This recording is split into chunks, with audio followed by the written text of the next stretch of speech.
Hey, welcome to Spit Take. My name's Rick, and I am here. We can't forget about our co-host, Adam. Hello. And Stefan. What's up, nerds? Okay, so I just want to, first of all, I guess these guys don't think I'm starting off good enough. We're going to talk about, I'm going to mention how terrible Nosferatu is. And Steph wants to have a drawn-out conversation about Grease 2, and I think Love is Blind. I don't know, maybe she'll touch on that. I'll probably do a bit of a review of my thoughts on Avowed, which is just going to be off the cuff, and I'm not very good off the cuff. So stick around for that. It's going to be great. And then they have the Instagram murder documentary? What's it called? I know both me and Adam watched that. Gabby Petito. So we're going to talk about those things. But first, one thing I want to bring up is they had the SNL50 years. I know there was some kind of drama with that with Tom Hanks. But other than that, I think that was pretty good. It sounds like I didn't watch it, but I do love I'm going to bring it up, but I didn't watch it. Well, I watched clips of it. Yes, we're carrying the team. They have clips on YouTube and TikTok and stuff like that, which I tend to just kind of throw on every once in a while. Well, and they always put the best up there that will show in your algorithm. They always put the best ones. Yeah, so I'll just see, and then I saw Ryan Reynolds is a total douchebag apparently now, because he's making light of this whole thing with his wife and the dude from that one movie that they Justin did. Baldoni, yeah, and apparently they're really just screwing him over, and they're apparently Blake Lively and Ryan Reynolds, according to what I'm hearing, is they're quite narcissistic people.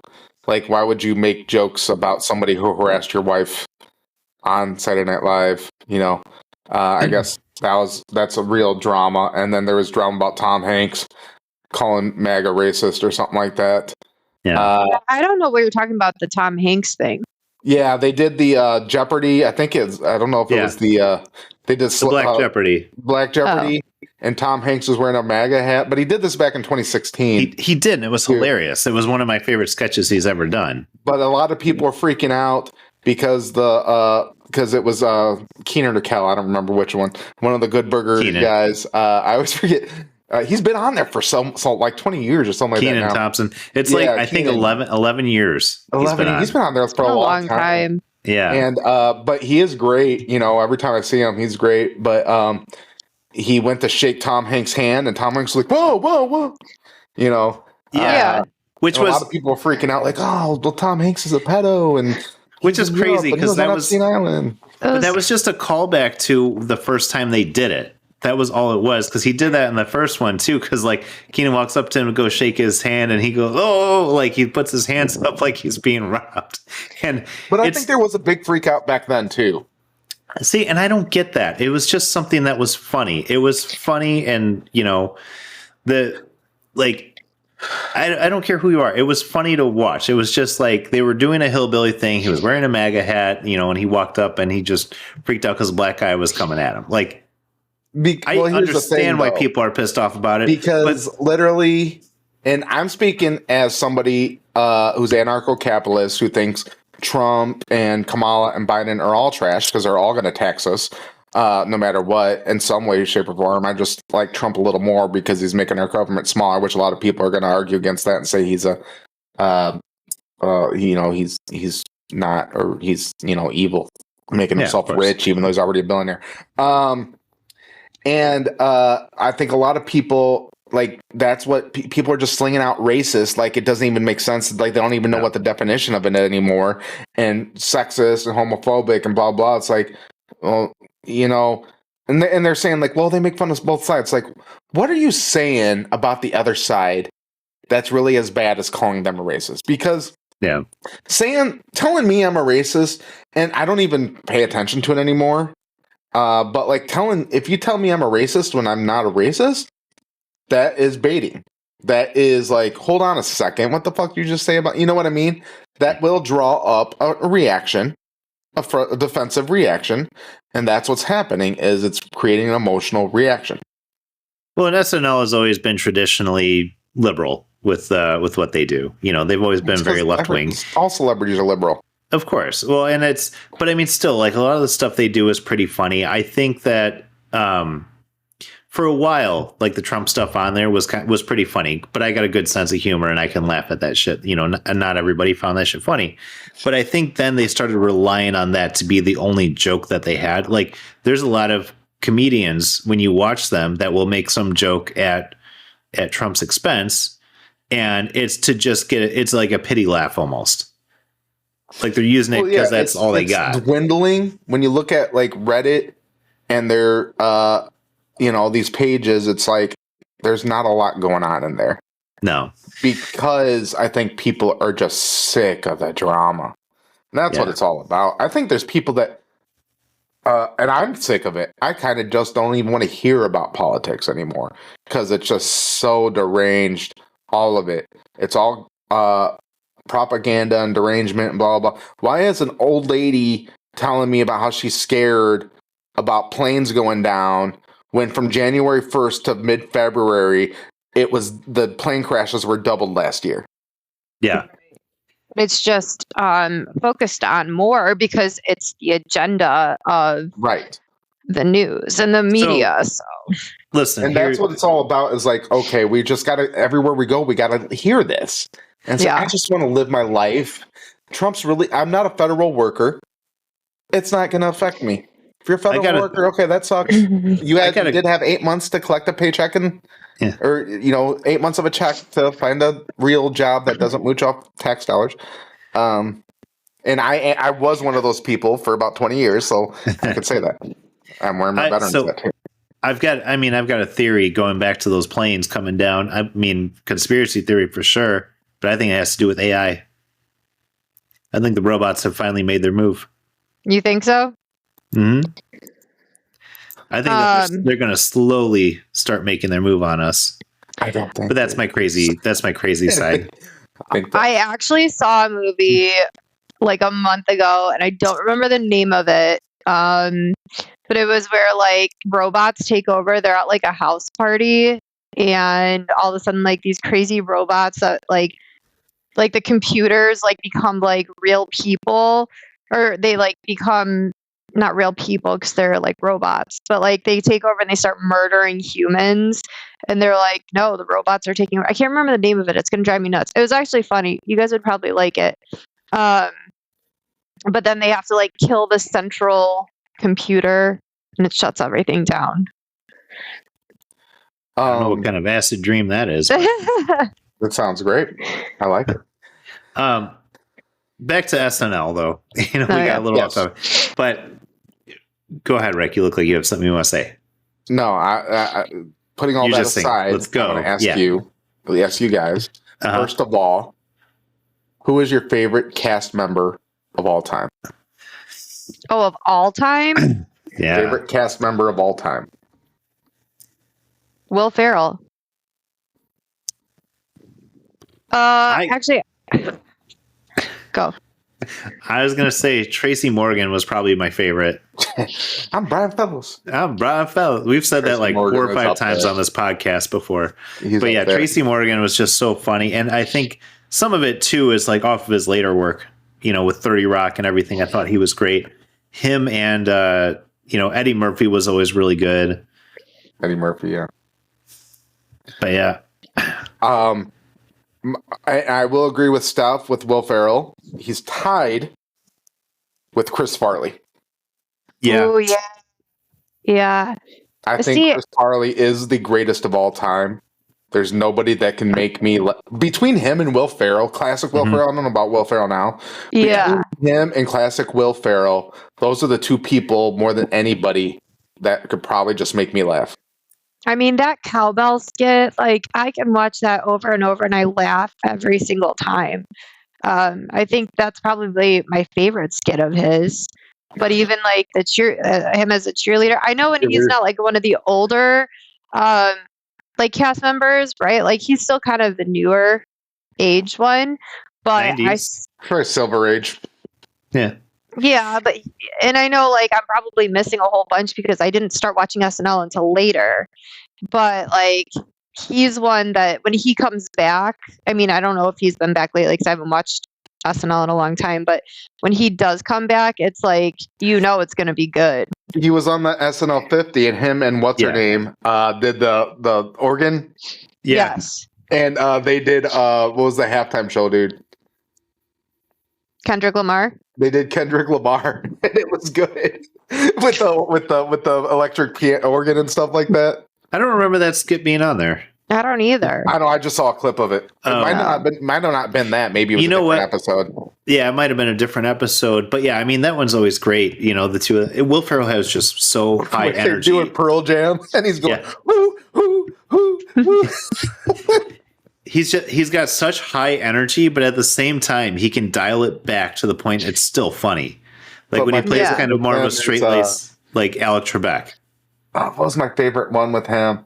Who was that old singer he did? He was in the car. I'm trying to remember which one you're talking about. Robert Goulet. Oh, Robert Goulet, yeah. He did the Robert Goulet, and then he did the best Harry Carey. Yeah. Oh, Harry Carey, yeah. I forgot about that. That was a good one. Harry.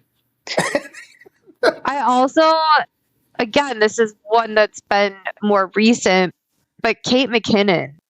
She's pretty funny. Yes. And she does deadpan so well. Yes. That's what's great about her is she can say the dumbest stuff and have the most serious look on her face. She is so funny. I always liked her. I thought she was one of the better ones of the recent years, And like I think she was on there like 5 years. Yeah. My favorite skit, I'm just going to go into it. My favorite skit are the ones where she gets abducted by aliens. Yeah. Yeah, and she had Meryl Streep on, and those two together, I was like, oh, this is good. Like, I was hysterically laughing because they were playing off of each other so well. And it was Woody Harrelson and John Hamm. Yeah, they were in there, and they could not keep a straight face. But it was Woody Harrelson. Oh, and Pedro Pascal. John Hamm was one of the interviewers in it. Yeah. Yeah. And like she's just getting up in his crotch and grabbing him, and they're just like, what the fuck? And like most of that was improv. So it's crazy actually. So I read it when I was watching the SNL documentary that was on Rick's Peacock. Just dying right now. Yes, because I can't wait to get to my favorite skit. So when I was watching the SNL documentary that was on Peacock, a 4-episode show, but they actually talk about how a lot of their show is not improv. They were like, really? Apparently Lorne Michaels hates surprises, and pretty much everything they do is scripted. They said probably 1% of what you see is improv. That's surprising. I would have thought it would have been the opposite. I guess like Lorne Michaels has like fired people from SNL for like trying to do their own thing during the skits. Wow. Damon Wayans was one of them. Yeah, they hate it when they break, even though when they break sometimes is probably some of the greatest moments. Yeah. He's not a big fan of that, but yeah, he fired Damon Wayans from Saturday Night Live because there was a character, he was supposed to be playing like a prison guard or something like that. And he added in this like gay accent or something. And Lorne Michaels was so pissed when he walked off stage, he fired him, told him to leave. What? Yeah. Well, and then he had Damon Wayans come back and host at the end of the year. That's what happens. That's what, Yeah. I'm wondering how Jimmy Fallon survived because he was always breaking. Yeah. Yeah. And he was the best one at breaking. Yeah. When they did the Debbie Downer and he's just sitting there like looking at her like this, trying to do his lines. Yeah. And then there was a bunch of them, so they all started breaking. Mm-hmm. Yeah, he's got to have just a good sense of humor. Yeah. And then one I want to bring up about Chris Farrell, where they're like, slow down on those fries. Shut up, I'm starving. Yeah. You mean Chris Farley? I was like, who's Chris Farrell? I was like, yeah, who's Chris Farrell? Okay. Chris Farley. Two people. Yeah, Chris Farley. Yeah, when he would do that was funny. On the SNL50 episode, my favorite sketch in there. There's two really good ones that just cracked me up, and both of them had Eddie Murphy in it. and because he was the best part of them. But the first one was Black Jeopardy.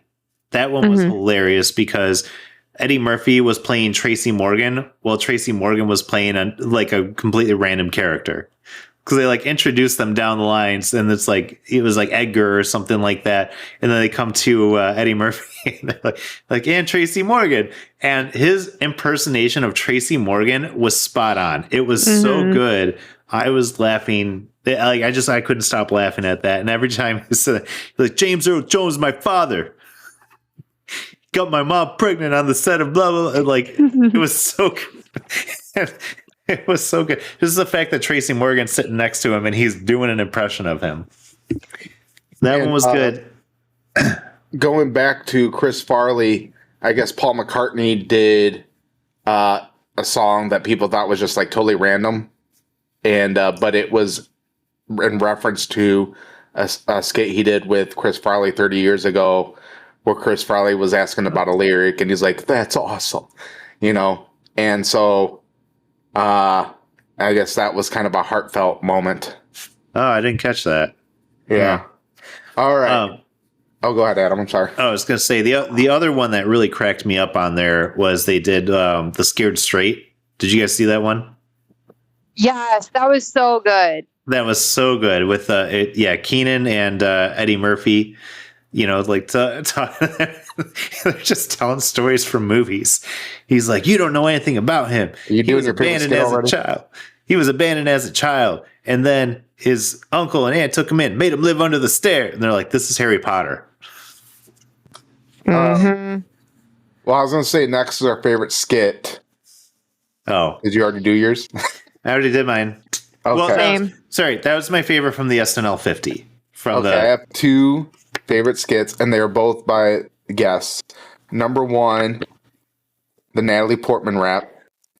And I was laughing because every time I think about it, she's like, I like to fuck all night. And then he goes, damn, Natalie, you's a crazy bitch. Yo, shut the fuck up and suck my dick. And then they're like, what about all the kids looking up to you? All the kids looking up to me could suck my dick. Yeah. I like that one. That was a good one. That's what gets me right there. My other one is actually recent, and that's because I have a good memory of my daughter doing it, and that's Space Pants. Mm-hmm. I remember Space Pants. I don't even remember it. It's like I remember that. That was funny. Gwen Stefani was in it too, wasn't she? Yeah, Gwen Stefani and what's his name? The knower of all things. Game of Thrones. He's an angry elf. Johnson. Huh? Oh. Tyrion Lannister. Peter Dinklage. Yeah. Peter Dinklage, yeah. That was Peter Dinklage. But when you have like something random like that, that you can like share a memory with your kid, that really, when I think of that, it really makes me feel, love, and I guess that's a good memory there. And then we already kind of talked about this before the show, but our favorite weekend update person, I think me and Adam agree. I don't know if Stefan. Yeah, you want to Stefan? I don't understand that, but that's what Apple said your name is. Yeah. So I texted Adam to see if we can get links to our face or get put on as admins on our Facebook page, because I deleted my Facebook, went back up, and I went to put Steph's name in it, but it just finished with AN, and so I just left it. Her new name is Stefan. Yep. So now I'm Stefan. So I think me and Adam pretty much agreed. Norm Macdonald, who is one of the greatest of all time, is the greatest weekend update of all time. Again, delivery. Yeah. And that's the thing. Like, well, he has great punchlines, but for me, between him, Tracy Morgan, and like Chris Farley, I think it's not even about the jokes for me. even though delivery. with Norm Macdonald's probably more so, but it's more about the delivery of 100%. So one of my favorite things about Norm Macdonald is you could listen to him read the phone book and you'll crack up. Like just the way he is. Got the timing. And John Lovett said this, I'm not a comedian, I'm a comic. Yeah. I can make anything sound funny. Yeah. And that's what Norm Macdonald does. He can make anything sound. You can say anything to you and it will be funny. He had a sitcom for a few years and I watched the shit out of that, and it was so funny. Yeah, it was called Norm, and it was so funny. It had Laurie Metcalf in it, but like the bits he did were so good. And then he had a Netflix special. I think it was only one season. He was doing like interviews with people, and it was really funny. And again, it's just his delivery on everything is so perfect. But you know, because he's right up there. He's definitely my favorite Weekend Update person. But trying to think, Colin Quinn was always a good one too, and I think he's very underrated. Weekend Update. Well, he's always last. Oh yeah. Weekend Update. Yeah, I mean, he's funny. Yeah, but he does. I think he doesn't have the delivery. I think that's his problem. He's just this, East Coast northeastern coast accent. Yeah. Tina Fey and Jimmy Fallon were good too. I was going to say Tina Fey and Amy Poehler together. Well, yeah, Amy Poehler is amazing. See, I think those two Amy together. Poehler, I remember her in the late 90s in the Upright Citizens Brigade. Uh-huh. And she was great in that. So you knew she was going to be huge. Yeah. She was awesome. She was awesome in everything she was in. She was so funny all the time. And she's another one that, as far as like females with great delivery, she's one that has great delivery. And she can do physical comedy. But her character in Parks and Recs, I thought, was completely different from her norm.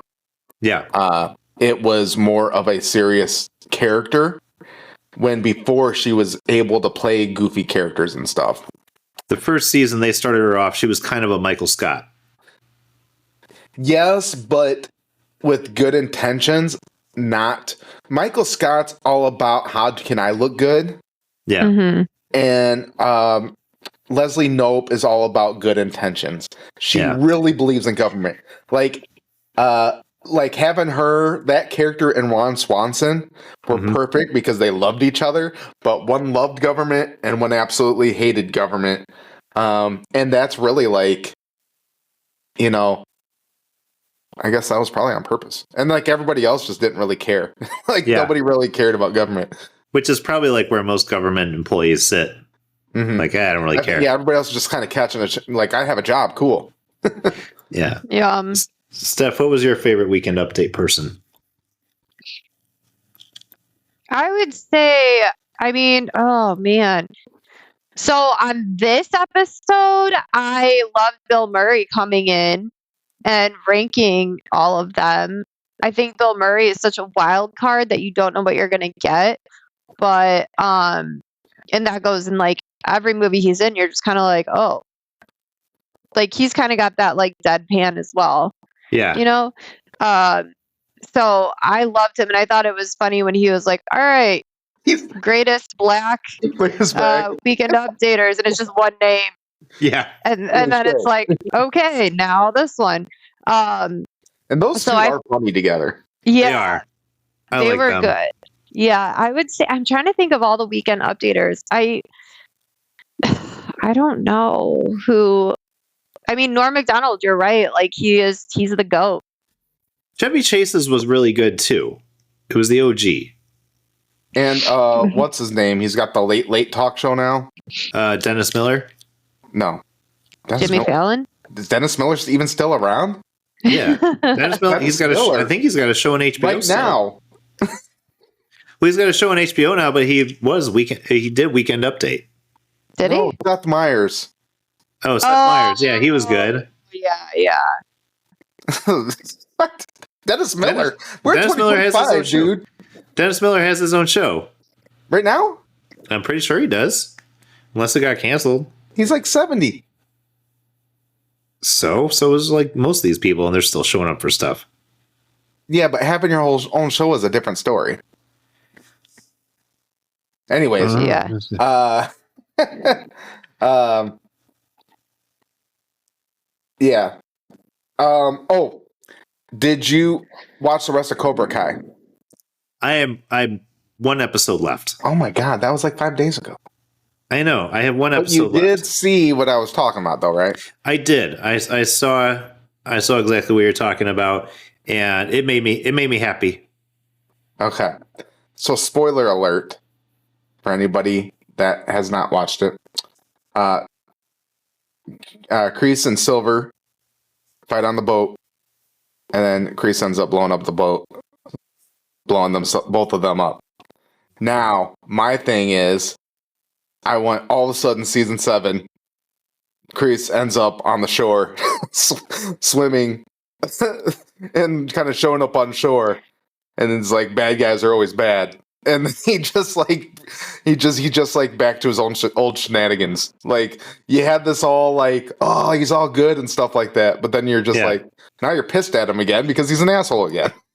Well, it was great because yeah, I thought the ending was great, and you see the boat when the boat explodes. Like he did not survive that. Like I know, but you could always just like, it's a show, you know. You could always be like, flashback. He just jumps out just in time. Yeah. No, he didn't. I just think that would be great. I know. Like if he just showed up in a movie. But obviously, I think that's just going to be the ending. But I think we were talking like it would be nice to see him get his own backstory, like him and Silver get their own kind of backstory when they were younger. Yeah. Well, and this show was, I mean, obviously Cobra Kai was always about redemption. It was a redemption story for everybody, you know. I like that they tied in a bunch of things that people have pointed out, and you know, the kick to the head, how, you know, and I think in this season they specifically talk about how Johnny talks about how Daniel beat him after only training for 6 weeks, and he's like, I've been training for it my whole life. Kind of addresses it. I mean, it's still far-fetched, but you know, they address some of that. But you know, obviously this was a redemption. It was always going to come down to Johnny, you know, Cobra Kai getting their redemption as a dojo. So it was everything I've seen. I mean, I haven't, obviously, like I said, I haven't seen the last episode, but I'm looking forward to watching that soon. Hopefully the next day or so. Yeah, I mean, it ties up really nice. And we got Karate Kid Legacy coming soon. Yeah, they already have the previews out in theaters. When I went to see Captain America a couple weeks ago. Oh, I got to talk about that too. When I went to see Captain America a couple weeks ago, I forgot we didn't do last week. Yeah. They had that preview out. But yeah, it will be nice to kind of see these other spin-offs. I hope Stingray comes back because that's my guy. But they got a handful planned. The first one that they're doing is Karate Kid Legacy, and it's going to have Ralph Macchio and Jackie Chan team up. So they're tying in the Karate Kid movie that they did with Jaden Smith and Jackie Chan. And I have a feeling we're going to get some backstory on Miyagi, because it sounds like from the trailers that Jackie Chan's character, I forget what his name is, knew Miyagi. And that's probably how they get connected, is Daniel's looking for answers on some of his past. Yeah, that'll be great to tie it all together. And so we know that Karate Kid, Kung Fu Kid, Cobra Kai never dies. There's a connection there. Because that pissed me off when I watched that movie. When I watched Karate Kid with Jackie Chan, they were like being pissed off about it. Yeah, and I was like, no, they're learning Kung Fu. He even says, we're teaching you Kung Fu. It's like there's no connection other than the name. They're using the name. Yeah, but like when you don't really give a shit, everything's karate. Right. These uneducated losers don't know the difference between karate and Kung Fu. Yeah. There's people that know nothing about martial arts are just walking and going, oh, that's karate. Cool. Like, oh, cool. I do want to mention Captain America. There was a lot of bad press about it. You know, yes, there was a comment by Anthony Mackie beforehand saying I wouldn't say Captain America is American or whatever. I don't know what he said. The actual movie was okay. It's not looking good as far as box office goes, but it wasn't bad as the critics were saying. It was okay. And I say that it's because they're not doing anything new. They're kind of rehashing old stuff. They're kind of telling the same story over and over again. Harrison Ford played Harrison Ford. I did like the Red Hulk, but I thought the Red Hulk was supposed to get hotter. But he was a badass. And then they finally talked about the Celestial that's in the ocean that was ignored since the Eternals.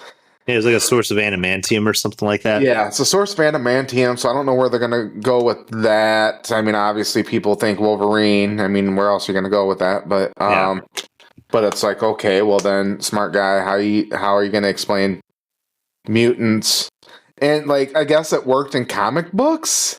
Yeah, and I guess because in comic books it was originally kind of a separate thing, you know. Yeah, it kind of, but then they started doing the cross comics and stuff like that. Yeah. But like when you're watching it now, it's like you kind of want it to make sense. Like we already have superpower beings, and now we hate mutants. Yeah, right. And I think that's where it's going to get very complex for them and how they're going to do it. So I did watch I watched the pitch meeting on Captain well, then America. You watched it then. Yeah. I thought it was funny because like they were, I don't know if you saw that. Because he was making fun of it, and he's like, so we're going to bring in this element. So you remember back in the Incredible Hulk, how we left this little teaser with the Leader. What was it? Leader. Thank you. Thinker's DC. From the Leader, like, you know, he had the Hulk blood drip on his head. And like, and then we left off this one. And he's like, so is this a Captain America sequel or an Incredible Hulk sequel? It was all Hulk with Sam Wilson. Yeah. They were like, he's like, can we put the Incredible Hulk in this Incredible Hulk sequel? He's like, no, we can't do that at all. Right. Like that was funny because they brought back Liv Tyler, Thunderbolt Ross, because the old Thunderbolt Ross died. Mm-hmm. William Hurt. And then William Hurt. It wasn't William Hurt, was it? Yeah, it was William Hurt. I don't know. I'm not gonna look that up right now. I'll look it up. Yeah, it was William. And the Leader, I think the look was kind of disappointing.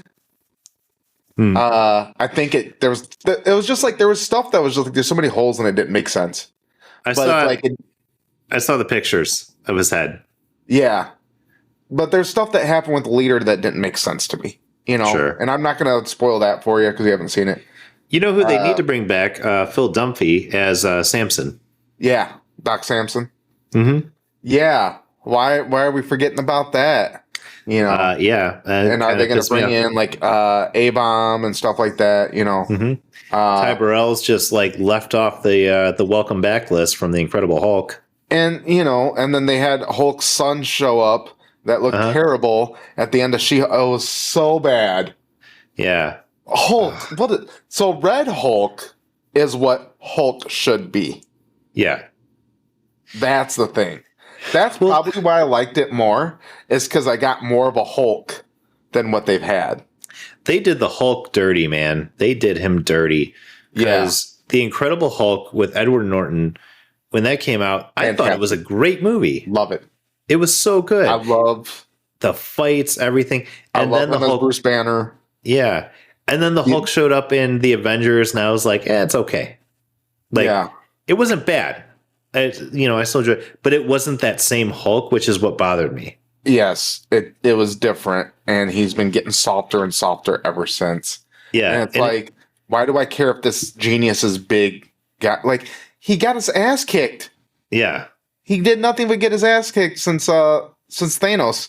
You took away the whole personality of him being just a rage monster. That's what I want. That's what I relate to. That's why he's like my second or third favorite superhero. Mm-hmm. Or anti-hero. Yeah. They fucked that one up. And I hope one day they reboot the Hulk because they could do so much more with that character. Yeah, the whole Hulk thing they destroyed. Mm-hmm. Between him, She-Hulk was a thing, and then Leader, he's okay, but I did like Thunderbolt Ross. I did like Red Hulk, so Yeah. I that's probably what I'm more of a fan of in that movie. And then there was a longer preview of the Thunderbolts, and a lot of people are hating it, and it's probably because it's not the Thunderbolts from the comics for the most part. But I actually am pretty excited about it because it is got a Suicide Squad feel to it. Right. So I am excited, even though I don't like how they made Ghost a female and stuff like that. I think there's probably going to be they ruined Taskmaster or Taskmaster, but they had and here's another thing about Captain America. They had like a new, I don't even remember her name because they said her once, a new Black Widow chick in it, and she was forgettable, and she was very small, and it's like there's no way, because this is gonna sound bad. I've fought small women, but this is Brazilian Jiu-Jitsu, okay? I've done Jiu-Jitsu with small women, and I tapped out just because it's like, okay, you got me, but literally I can just go drop you on your head. You're 5 pounds. Yeah, I'm a pretty big guy. I can pick you up over my head and just toss you, against the wall. So that's yeah. But a lot of the feminists out there are gonna be mad at me for saying that. But welcome. Anything else you want to add to that? Yeah, Steph, your thoughts on Captain America? Yeah, and Incredible Hulk.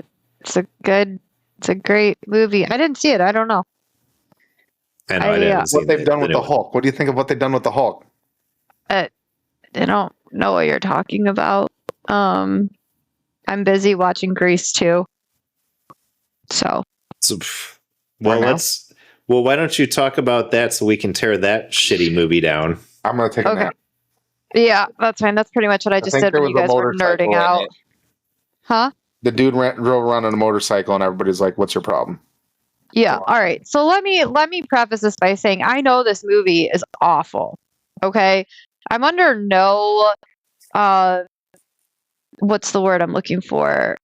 Misconceptions. Yeah, that word. I'm under no misconceptions that this is a great movie. Okay, but it is one of my favorites to watch because it is so mindless. So I turned it on the other day. I found it on Plex, and I love the songs.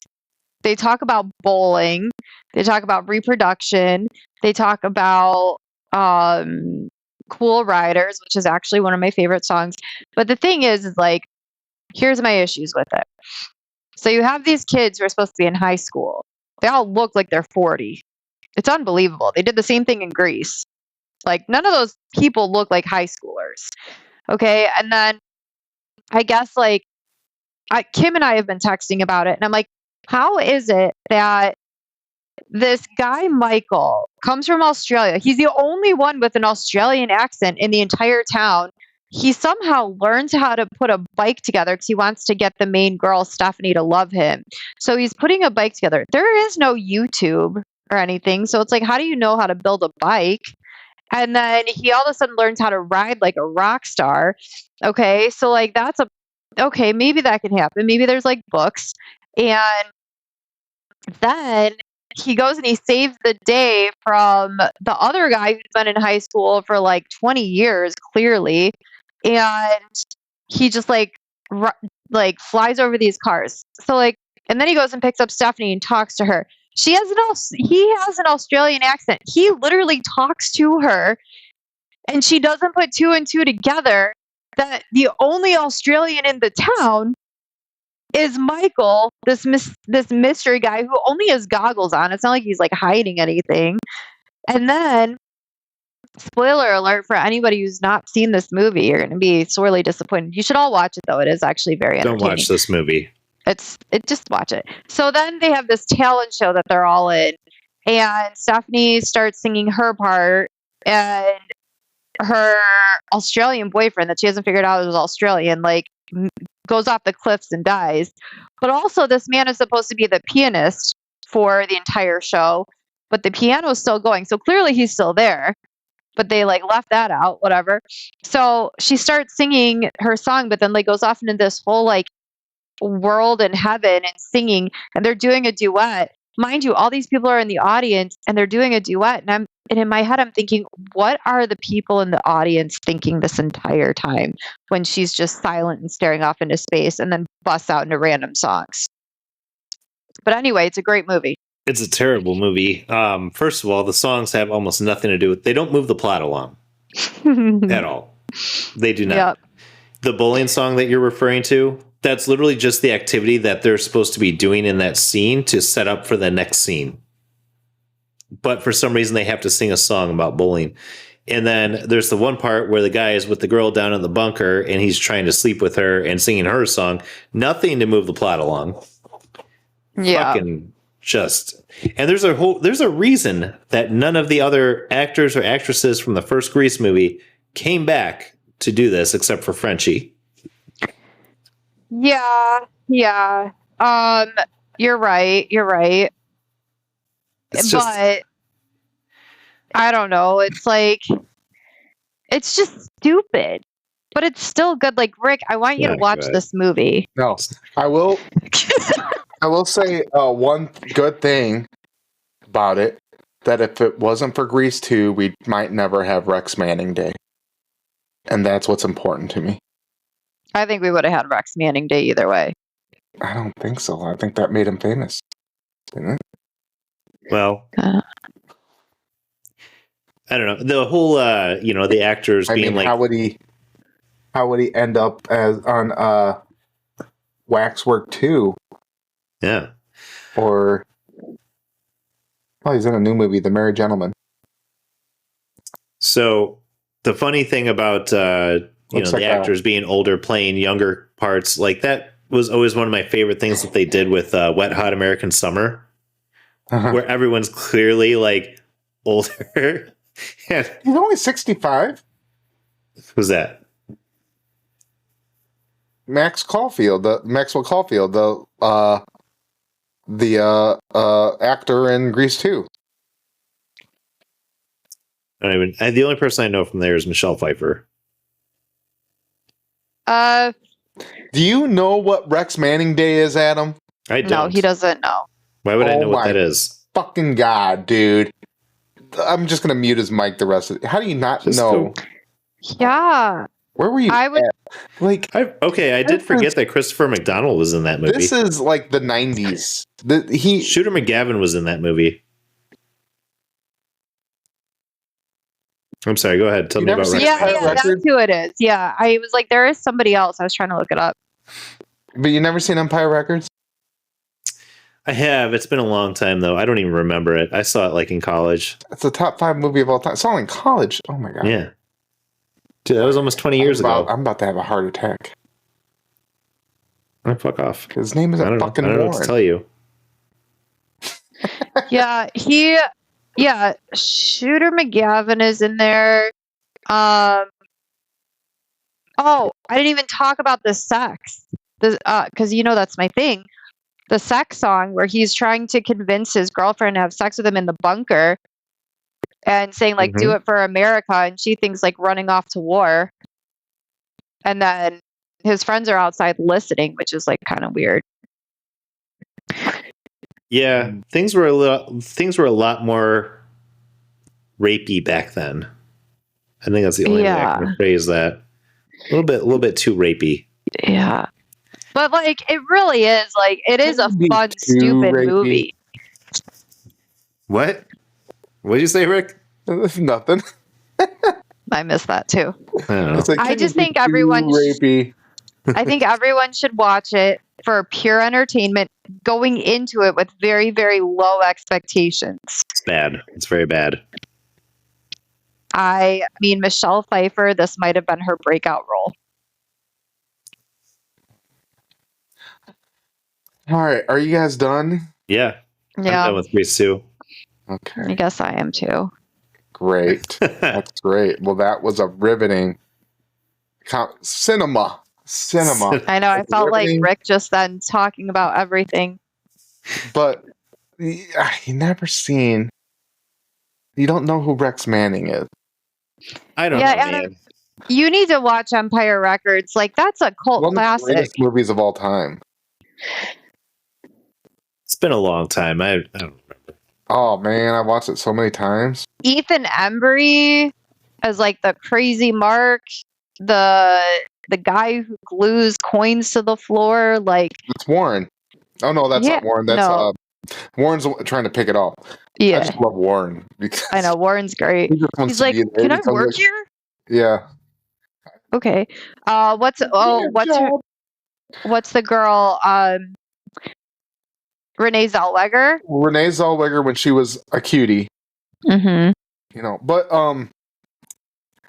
it doesn't matter if you watch it now. It's not the same as watching it in the mid '90s. The True. boat has sailed. You have no nostalgia to it. You screwed up your life, and you don't. You are dismissed. You should probably not live anymore. Listen, I can't watch every movie, okay? There's too many.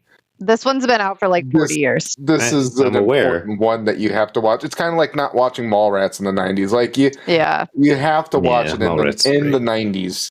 Yeah. As a teenager or in that preteen kind of age, wherever you're at. Well, when I figure out how to go back to that, I will let you know and watch the movie. Number one, I did watch Nosferatu, and I thought it was absolutely terrible and boring. So I just wanted to point that out. Somebody likes it, and it's not me. It's on Peacock right now. SNL50, the Saturday nights on Netflix, but I got to pay $24 a month to watch it.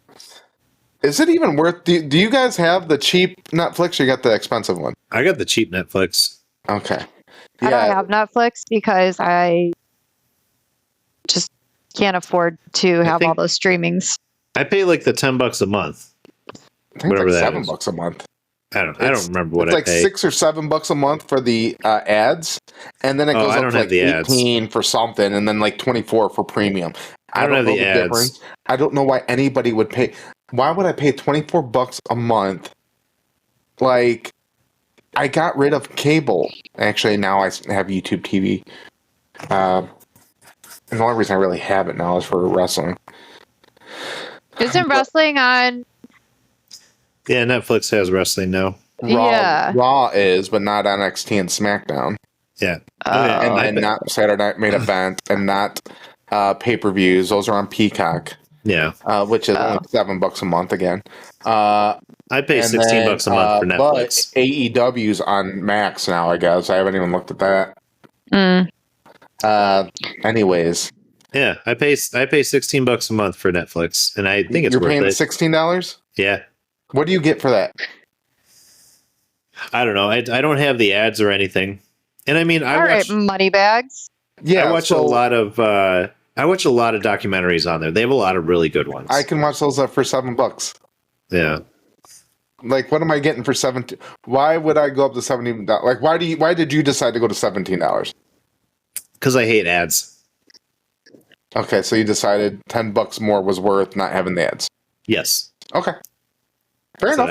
I said I can afford this, but like I have ads on almost everything else except Netflix and Hulu. I don't have ads. Everything else has ads on it, but those are the only two that aren't even that bad. No, it's like at the beginning of the show. It doesn't stop the show usually for the ads. Sometimes it does, but like I watch, anime where they have the commercial break, and it's like a 30-second ad. So it bothered me when I watched Creature Commandos because like they had these long ass commercials for a show that was 20 minutes long. So annoying. And what's really annoying too, especially like on Max or Hulu, is or probably Netflix now, when you if you accidentally exit the show and then go back in and you have to watch the ad at the beginning, and then you fast forward to the part you missed or you're at, and then you have to watch another minute of ads, and that's what annoys me. And it's like, why am I even streaming?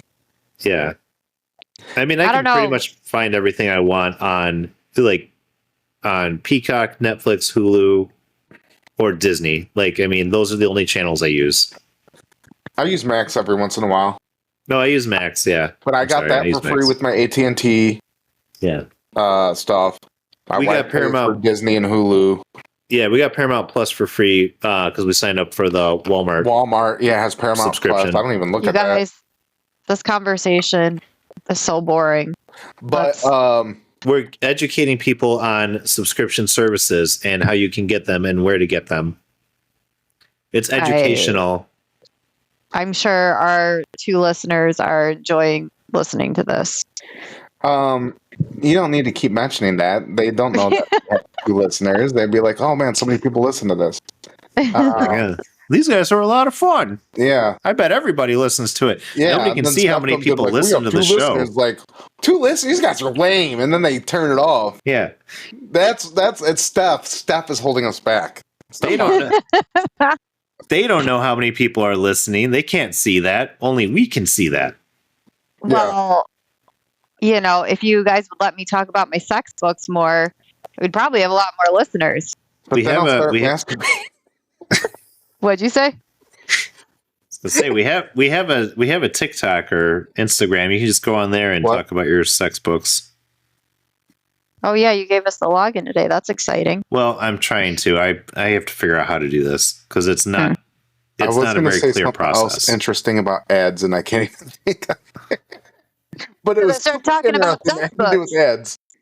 Yeah, you heard sex books and you got excited. See, that's what we need. I know. Just wait. It's coming. Okay, I do want to mention Avowed, which is Steph is gonna be excited about this. Which I think a lot of people were disappointed. So this is a new game in the Pillars of Eternity universe. It's kind of a Destiny type of game. Like, it's first person.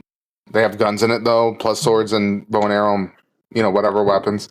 I think a lot of people were upset that it's not like Skyrim. Here and people are saying it's woke. I don't know. I'm not even paying attention. I'm not seeing anything too bad, but maybe I'm just kind of playing it. But I don't think the game is that bad. I actually am having fun playing it. It's not Skyrim, but you can't look at it. It's just its own game. It's from Obsidian, though, right? Yeah, it's from Obsidian, who made one of the best, if not the best, Fallout games ever made. Right. Yeah, Fallout 3. And Fallout New Vegas, Fallout Vegas. Fallout Vegas. I think, did they do both of them? I think they did both of them. Because did they take over at 3? No, I think they just did Vegas. Okay. I don't know. Bethesda did 3. Yeah. But I don't know. I don't think it's that bad. I think it's pretty fun. The story isn't the greatest, but I think the gameplay is fun. That's all I'm going to say about that. So, yeah. Steph, what do you think of that? Video games are great. What's your favorite video game? What do you play that's not on your phone? Well, I told you guys I tried the Harry Potter game and I failed because I told you before it is hard to work the controller. I don't understand all the buttons. There's a lot of things that go on and I just don't love it. It is something to get used to. Like, you have to keep doing it and button mash till you get used to playing if you're not used to playing. Mm-hmm. Yeah. That was the thing about the Nintendo 64 controller.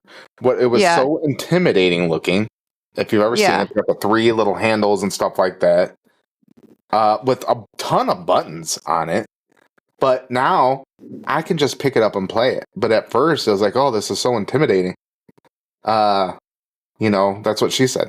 And so, I think it's just something you just do and then you just start getting the hang of. That's what she said. Yeah. I mean, video games are they're so much fun. And I think people don't realize, For me, it's escapism. Mhm. For sure, it's escapism. You know, it's not the same when I was younger, being in my 40s, no. because I'll play for a while and I'm like, I'm tired. I can't stare at this anymore. Right. I just want to lay down and watch, a movie or something. Yeah, it definitely gets tougher because I maybe get to play for a few hours a week, if that. So I don't get the same thing, but they're advancing to a point. The hard part I have is I don't get games anymore that I have to put a ton of time into because I don't have the time. So I'm getting things that I can just like come in and just pick up and play. Like that's why I like the survival crafting games. It's because there's no real thing I need to do. There's no like huge objectives I need to do that I need to be on to complete the game. It's just kind of open world and I do whatever the hell I want. Yeah. Which is fun to me, It's because I used to play a lot more of the games. Like I used to play all the Arkham games and stuff. I just don't have time. But I mean, the VR games, I like the asymmetrical games now. That's the new big thing. And that, it's all session based. Like you played that Evil Dead game. We used to play that together. And then, oh God, Phasmophobia. That's a great game that I play with my friends. And you can just like go in, you do a match. It's not, there's nothing to it where I have to be probably what I need focused. to do, like Call of Duty or something like that. Or the Marvel one. I still need to play that. And I played it a little bit. Is it good? It's like, everybody good. said it's great. It takes time to learn how to do it, and you have to know how to like balance with your teams. But I tried it. Is it like a level based? So do you play with like people your level or? Yeah. That's so why they're ranked I want to play matches. with beginners. You know what I mean? I don't want to play with people that have been playing for a while and be like, why do you suck? You know how people get. I thought it would have been better as a God, what do they call it? Like Dota. What are they? Moab games. So they're, I don't know if you're familiar with Dota, but you're basically like a 5-on-5 battle. But you also have little AI helpers that spawn, and you have like different routes to go. They've made quite a few games like that. What's the other one I play like that? But anyways, I thought it would have been better as a Moab game. Moab. I don't know if that's how you pronounce it. But it's fun. It's fun to run around as the heroes. You got your different powers. Once you learn how to work with other people and how to use your powers together, it's good. It's very good. Like my buddy played with me who had been playing a lot, and he kind of like walked me through it. And I played as like Ultimate Alliance. Yeah, I played as Punisher. Yeah, I played as Punisher, and I played as Venom. I literally have no idea what you guys are talking about. It's okay. Well, get off your phone and stop thinking about Rex Manning. And then David Bowie, man.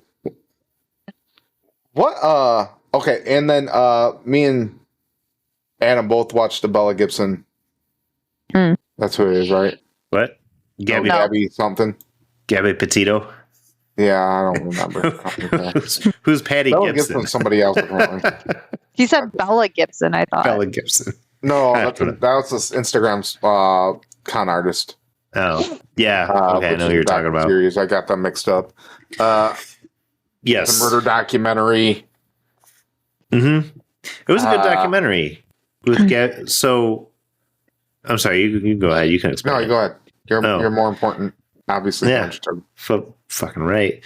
So Gabby Petito was, if you're not familiar with the story, she disappeared back in 2021. She was trying to become like YouTube famous, traveling the country in a van with her boyfriend. And anyway, she ends up going missing. The boyfriend goes back home. An investigation gets launched. Nobody knows where she is. Like she's a reported missing person. And they end up eventually finding her corpse through help, and the boyfriend murdered her, blah, blah, blah. But this really took kind of a deep dive into like the process and what happened there with the investigation. It was emotional as a dad. It was very emotional to watch that and see like the parents talking about what was going through their head. And everything is hindsight, People talked a lot of shit about what the cops did, but like they were in situations like, okay, the two of them were hitting each other in the van, like, just let's separate them for the night, send them on their way. And thinking, well, that'll be okay, because what are the odds that somebody's going to murder someone? It's, again, everything is like really hindsight with it. But I felt, and me and my wife disagreed on this. I felt that when the cops first showed up to the boyfriend's house after he had come home, after he had murdered her, come home, and he was talking to the parents, the cop was talking to the parents, and they're like, oh yeah, he's here. And they're like, well, this girl's, missing. We're just trying to do a welfare check. Can we check on, can we talk to him? And they were like refusing to let them talk to him. I felt that was probable cause enough to be like, hey, we really need to talk with you, or to get a warrant or something. But they didn't. But I could be wrong. I don't know Florida's rules. Florida's a crazy place. Is there reason, to get a warrant? Is it going to be a waste of my time? Right. What's the judge going to say? Because you know what? I don't completely trust the court system. And they, so when you ask for a warrant, like, do they know the judge? Yeah. Do they know what the judge is going to say? I'm sure if you're a cop in that town, you already know what the judge is going to say. Right. Well, and I mean, the cop even made the point, like when he was talking to the supervisor, because they reported her missing in New York, and they said, hey, we've got a missing person. And the cop was like, listen, he's like, I couldn't even open this case as a missing person right now based on the information that you have. Right. So, and I get that and I understand, but it's like, man, and it wasn't going to do anything because she was already dead. So it's not like they could have exacted justice already earlier. Lawyered up and all that stuff, right? Before anybody even seen him, so obviously something was going on, right? If I ever end up in a situation like that, I hope somebody avenges my death. Oh, I tell my daughter all the time, just tell me when you want me to put somebody in a body bag. And she's just a young girl that was like, 112 pounds soaking wet, you know, and that dude, and they were talked about it, like looked like he was like 30. Yeah. And yeah, I guess when I think about these things, I almost, I did take the power test, to apply for the police department, and I did, I was asked to go become a DCFS worker and stuff like that. I'm like, no, I can't do it. I could not make those decisions. And I couldn't think of myself to be in that place to where I can just let this kid stay with the shitty parent when I know something, something's going on. So to think, to put the blame on cops or anything, it's like, you have never been, and I said, as Adam, you could relate as war veterans. Yeah. Like, you could sit there and complain about cops all you want, but you've never been in a gunfight. You've never been in a firefight. And that is, you've never been in stressful situation where you don't know what someone's going to do, how unpredictable people are. And like, know what it's like to like kind of wonder if you're going to make them to your kids tonight or something. You know what I mean? Like, that, and me and Adam's been in similar situations to where we could probably put ourselves in that spot where you have to make that decision, especially like in Afghanistan. It's like, there are kids involved and stuff like that, but at the same time, it's like there's a war going on in their country, but then we're trying to like not get involved in their lives. We're trying to like allow them, the citizens, to live in their lives, but at the same time, that citizen could be Taliban. Right. I know. Well, and that's the hard part when you look at it, is it's easy for you to blame people for what happened, but it's because you know the outcome of it, right? Like, that's 100% what it is. You already know the outcome. So when you see, some footage of, oh, well, the cops talked to that person, they should have stopped this whole thing. And if it was up to them, and you know what, those cops that made that stop and talked to them and let them go on their merry ways and everything, they probably feel like shit for what, for finding out what happened. I think they believe they did the right thing, but like at the same time, like they're always going to question, could I have done something different that could have changed this and let her live? Right? I have to watch this because it sounds interesting. It was good because I followed that case very closely while it was going on. Mm-hmm. I did not.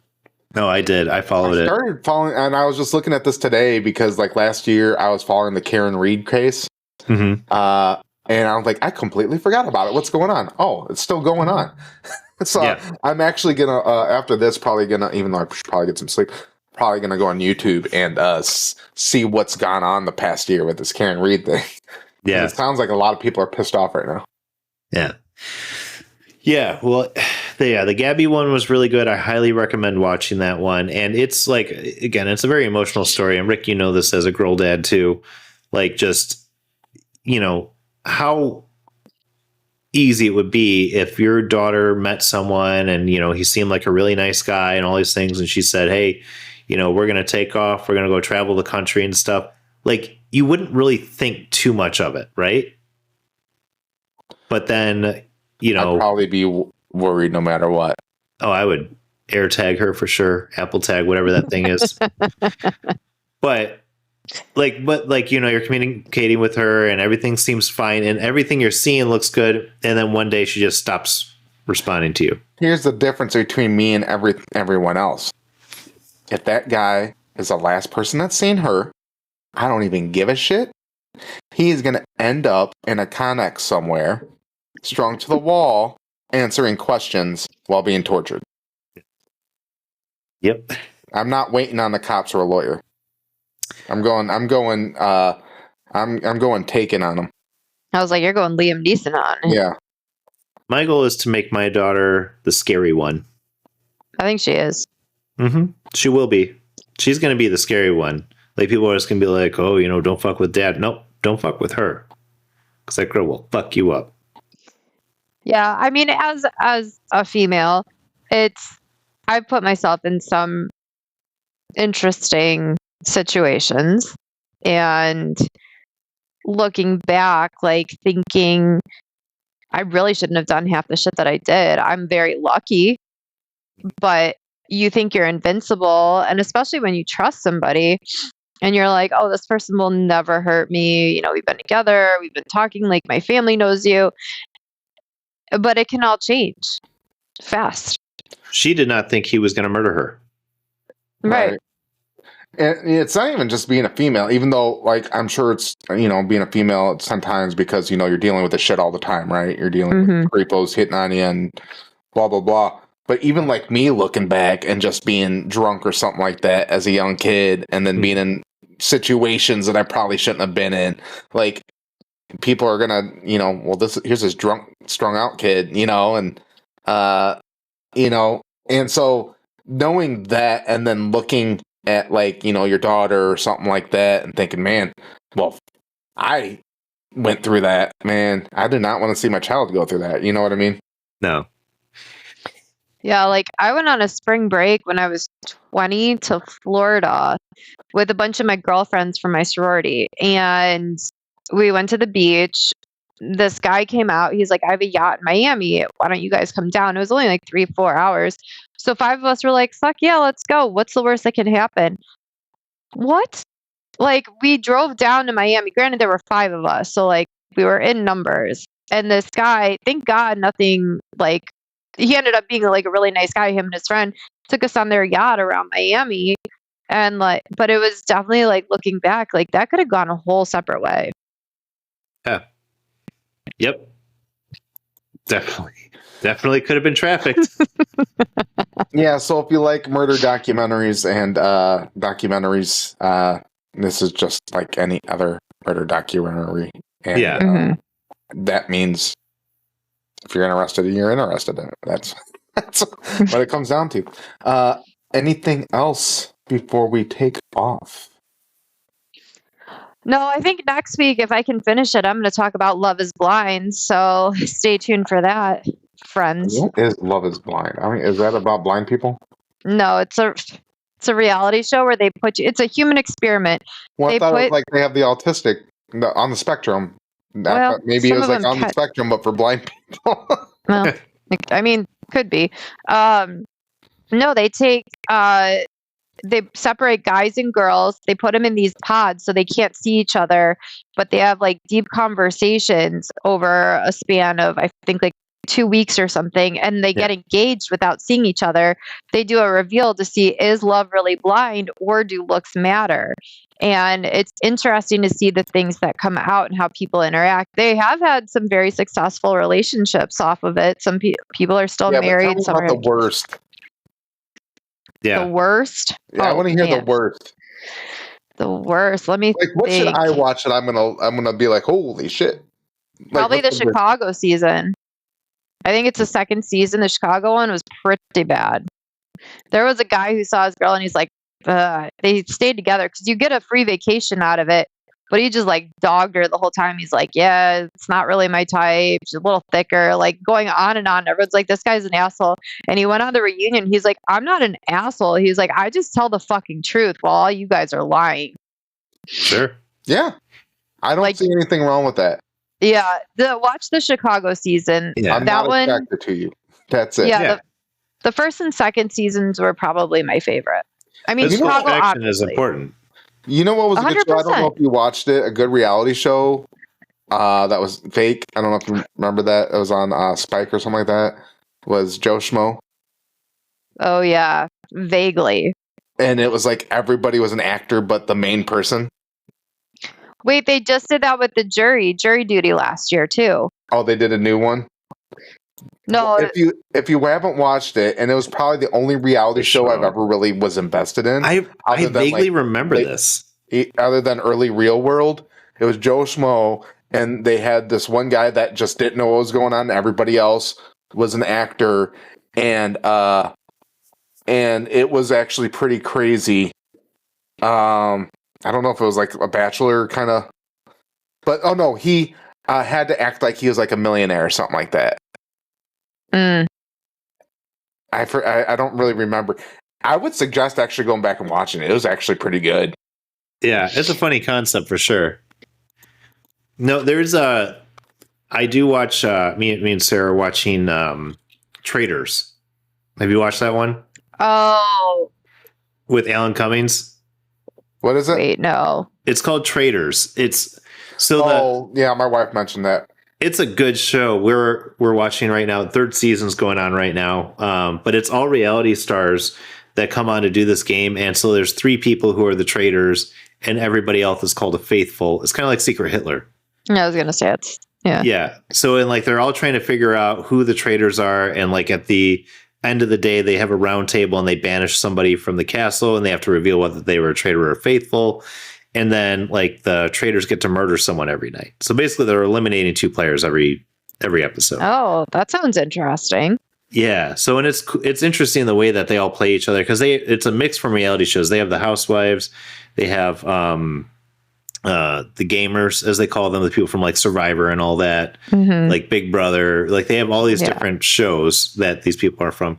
Below Deck, couple of them come on there. So it's interesting, and it runs through the whole season. They're always trying to eliminate people, and whoever, if a traitor still exists at the end, they win. And if all the traitors are eliminated, then the faithfuls win. So I feel like I'd be really good on that show.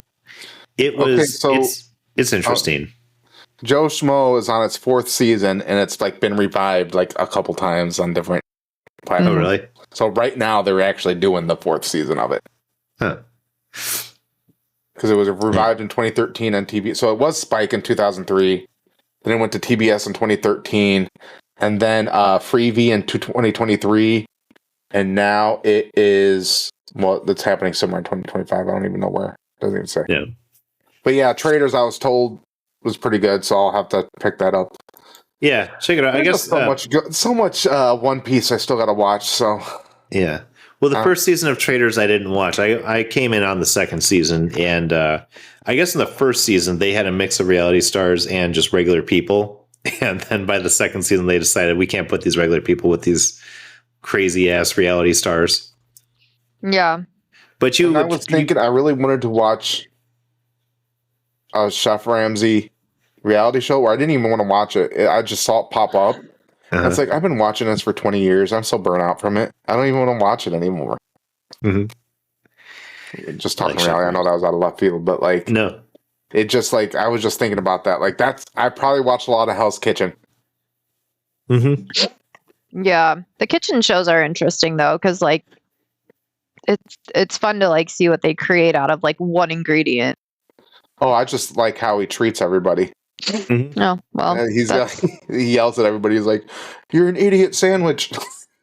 yeah. He puts the bread. There's actually a pretty good. I'll say so. There's this interesting baking show. It came out one day after something else we were watching. It's called Crime Scene Kitchen. So the different teams are, they're allowed to go into this area and they have to figure out, based on the evidence in the kitchen, what was made, and they have to replicate it.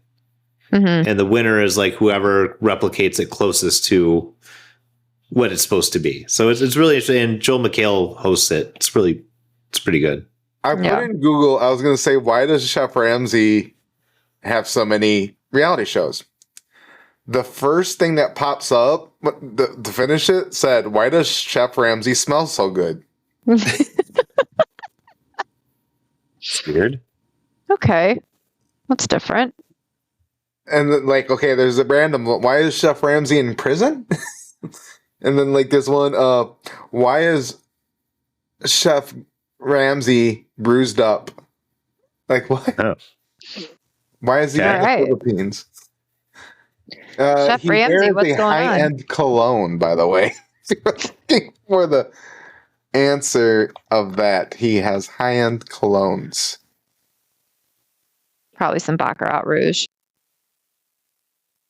I mean, if you're doing 100 reality shows, like, he has so many.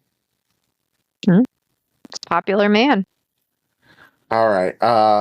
Anyways, Adam, why don't you take us home? All right. Thank you, everybody, for tuning in, and we hope to catch you next time. Make sure to check us out on Facebook, Twitter, Instagram, and anywhere you get your podcasts. Until next time. Level up, Peace out. guys.